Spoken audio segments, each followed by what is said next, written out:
Buen día, nos presento, somos el equipo conformado por Omaña Gutiérrez, Johan David, Lazos Miranda Selene y Maldonado Saracay Sarairín. Nosotros les vamos a hablar del pensamiento político y económico de John Stuart Mill, basado en la historia de las doctrinas económicas de Eric Roll. Para empezar, ¿quién fue John Stuart Mill? Él fue un filósofo y economista inglés del siglo XIX. Este filósofo propuso una síntesis entre el liberalismo clásico y ciertas ideas del socialismo. Él quería y buscaba un sistema donde la libertad individual conviviera con la justicia social. Su pensamiento influyó tanto en reformas sociales como en políticas económicas. Él nos hablaba del utilitarismo y la economía. Para empezar, en el utilitarismo de John S. Mill, Mill defendió la idea de que las políticas económicas debían orientarse a maximizar el bienestar social, y este principio era mejor conocido como la mayor felicidad. Era muy fundamental en la visión económica de John Stuart Mill. En el campo económico, la mayor felicidad significaba que las decisiones políticas y económicas debían evaluarse en términos de su capacidad para aumentar el bienestar general. Y en la economía de John Stuart Mill, Mill buscaba un equilibrio entre la libertad económica y la intervención estatal para promover el bienestar social. La libertad y el mercado. Mill sostenía que el mercado libre era el mejor mecanismo para la distribución de recursos, pero tenían que haber límites claros o podría ser un caos. La libertad económica es fundamental, pero debía ser regulada para evitar las consecuencias negativas del monopolio, las desigualdades y la explotación de los trabajadores. Mi nombre es Selene y yo voy a hablar acerca de libertad como valor central. Para John Stuart Mill, filósofo inglés del siglo XIX, la libertad individual era la base del pensamiento político y defendió en su obra el principio de no daño como fundamento del liberalismo moderno. Este principio establece que el único propósito por el cual el poder puede, con todo derecho, ejercerse sobre un miembro de una comunidad civilizada contra su voluntad es prevenir el daño a otros.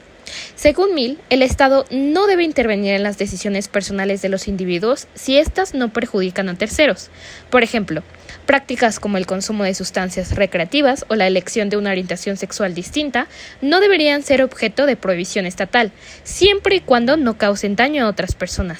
Un caso ilustrativo es la legalización del matrimonio igualitario, donde se reconoce la autonomía de las personas para decidir sobre su vida afectiva sin interferencia gubernamental. Mill también enfatiza en la importancia de la libertad de expresión. Incluso las ideas erróneas o impopulares pueden contribuir al fortalecimiento de la verdad mediante el debate público. Por ejemplo, la discusión abierta sobre teorías conspirativas puede llevar a una mayor transparencia en medios y gobiernos al ser refutadas públicamente. No obstante, surge una cuestión filosófica relevante. ¿Dónde trazar la línea entre una ofensa moral y un daño real? ¿Deben los discursos de odio ser censurados o es preferible enfrentarlos con más libertad de expresión? Mill sugiere que la sociedad debe intervenir solo cuando una acción causa un perjuicio directo a otros, pero reconoce que definir qué constituye un daño puede ser bastante complejo. En resumen, en esta diapositiva, el principio de no daño propuesto por Mill aboga por una sociedad donde la libertad individual es respetada, siempre que no se infrinjan los derechos de los demás. Esto implica un equilibrio delicado entre la autonomía personal y la protección del bienestar colectivo. Ahora bien, pasemos a la siguiente diapositiva. En propiedad privada con función social, John Stuart Mill sostiene que la propiedad privada cumple con un papel importante como incentivo para la producción y como recompensa legítima al esfuerzo individual. Sin embargo, advierte que tanto la tierra como el capital son recursos limitados y por ello deben utilizarse de forma que contribuyan al bienestar general, no solo al beneficio personal.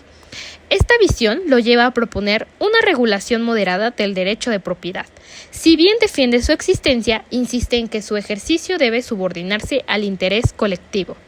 Una de sus propuestas clave es la aplicación de impuestos progresivos sobre los ingresos más altos y las grandes herencias, con el fin de redistribuir la riqueza y financiar servicios públicos como la educación. Un ejemplo histórico de esta práctica es en Suiza de finales del siglo XIX, donde los impuestos a las sucesiones ayudaban a sostener el sistema escolar. Mill también critica el uso especulativo de la propiedad, como ocurre cuando un terrateniente retiene grandes extensiones de tierra sin producir ni arrendarla, esperando que su valor aumente para él. Esto es socialmente injustificable para Mill. Además, Mill propone la regulación de los monopolios naturales, como los ferrocarriles o la electricidad, para que estos servicios esenciales estén disponibles para todos y no solo para quien puedan pagarlos a precios inflados. Hoy en día, esto se refleja en las tarifas reguladas del agua o la energía en muchas ciudades, que impiden abusos de poder económico.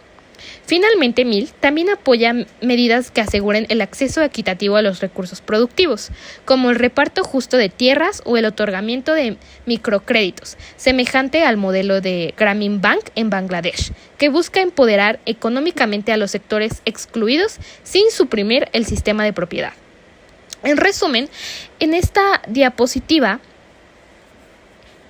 Mill concilia el derecho a la propiedad privada con una clara exigencia de responsabilidad social, apostando por una economía donde la riqueza no se acumule en pocas manos y donde el uso de los recursos esté al servicio de toda la comunidad. Como él mismo afirma en su frase, la propiedad individual es el mejor incentivo para la industria, pero su ejercicio debe subordinarse al bienestar común. Ahora bien, pasemos a la tercera diapositiva. En el socialismo moderado de Mill, el autor no propone la eliminación del mercado ni de la propiedad privada, sino una reforma progresiva que corrija sus excesos sin destruir sus beneficios. Su enfoque se sitúa entre el liberalismo clásico y el socialismo radical. Busca preservar la competencia económica, pero con mecanismos que garanticen mayor equidad social. Para ello, plantea una serie de medidas orientadas a redistribuir la riqueza y asegurar el acceso equitativo a las oportunidades. Una de estas propuestas centrales es limitar las grandes herencias, de modo que el éxito en la vida no dependa exclusivamente del nacimiento, sino del mérito y el esfuerzo personal. Este planteamiento se refleja en países como Noruega, que durante décadas aplicaron impuestos elevados a la herencia como forma de evitar la concentración patrimonial. Mill también defiende impuestos a ciertos movimientos financieros especulativos, una idea que hoy se compara con la llamada tasa Tobin, pensada para frenar operaciones bursátiles que generan beneficios sin aportar valor real a la economía. Otro eje fundamental de su propuesta es el cooperativismo, es decir, promover empresas gestionadas en parte o totalmente por los trabajadores. En ellas, los empleados no solo reciben un salario, sino que también participan en las decisiones y comparten beneficios. Un caso emblemático es la Corporación Mondragón en España, donde los trabajadores eligen a sus propios directivos y actúan como socios. Junto con esto, Mill considera que la educación pública gratuita y de calidad es indispensable para construir una sociedad verdaderamente libre y justa. Esta idea ya se anticipaba en el sistema de escuelas gratuitas de Prusia en el siglo XIX y se consolidó en los estados de bienestar del siglo XX. El acceso equitativo al conocimiento, según Mill, permite a cada individuo desarrollar su potencial y participar activamente en la vida política y económica y ejercer su libertad con responsabilidad.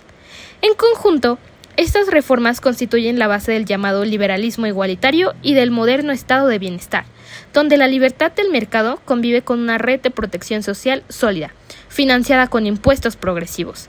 Y, como resume su postura, hay una frase de Mill que afirma: no se trata de suprimir la propiedad, sino de reformar la distribución de la riqueza. Y bueno, la cooperación laboral y el empoderamiento de los trabajadores son componentes clave de su propuesta. Al igual que propuso un socialismo moderado, pero no busca abolir la propiedad privada, sino reformar la distribución de la riqueza. Bueno, ahora bien, pasemos a la cuarta diapositiva, que nos habla un poco acerca de la libertad y el mercado de Mill Smith.